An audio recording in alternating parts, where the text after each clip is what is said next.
Hey, rappers, no whack rappers allowed. Haha! May tumira na naman sa amin.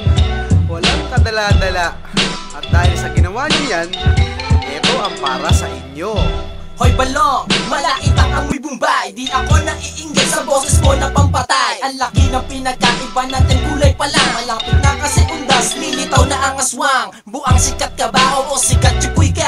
Dito kami uubra pero inatlaban ka.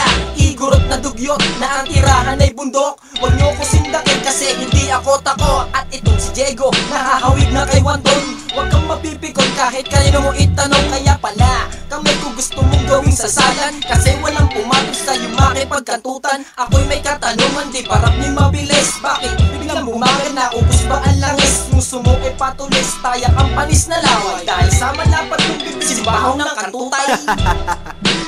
Bahoy.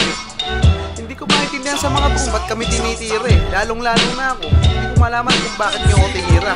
Eh wala naman akong ginagawa sa inyo. Meron pang isa eh. Sino ba yun?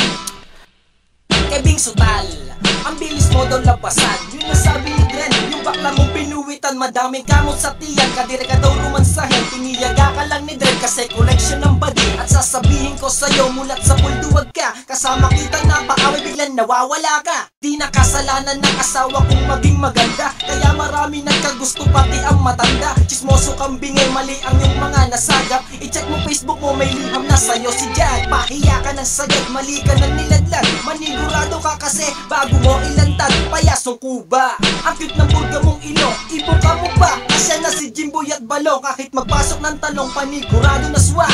Kung duwag kalaban ko, di ko kailangan ng itak. Nakaya itong tatlo na to. Akala mo may mga tira na. Mga kupal. Di na kailangan ni Ado ng itak. Isang damukal kayo mga duwag eh. Eto lang masasabi ko dyan ha. Kayong tatlo, wag na kayong magpapansin. Ano nga pala ako sa inyo pag pinatulan ko kayo? Tsaka, bakit pa sa akin kayo nagalit na galit? Kailan ko ba kayo tinira? Sino ba tumira sa inyo? Bahala kayo dyan. Nampon, bahala ka na dyan. O sige mong, gusto ko lang bahala rito. Hoy butete! Oh. Putang ina ka! Ano yung sinabi mo si Mong Sako ay isa, may ebidensya ka? Wala! Awawa ka naman!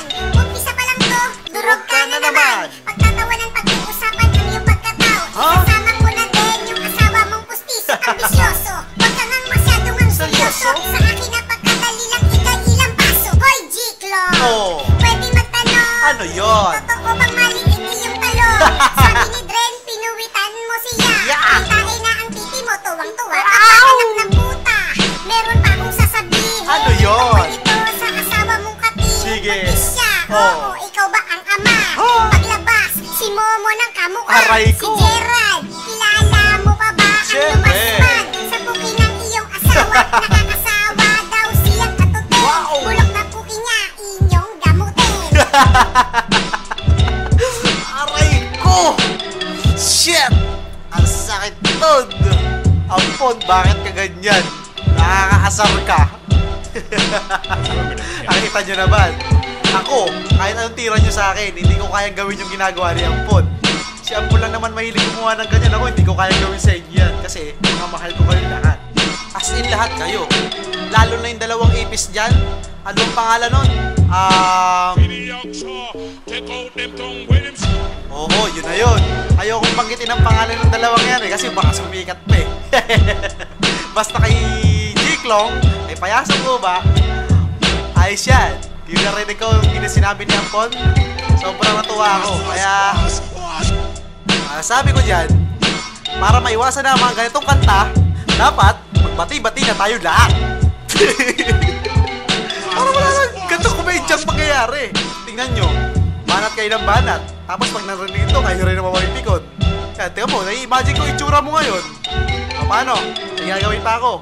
Hanggang sa muli na lang. Paalam.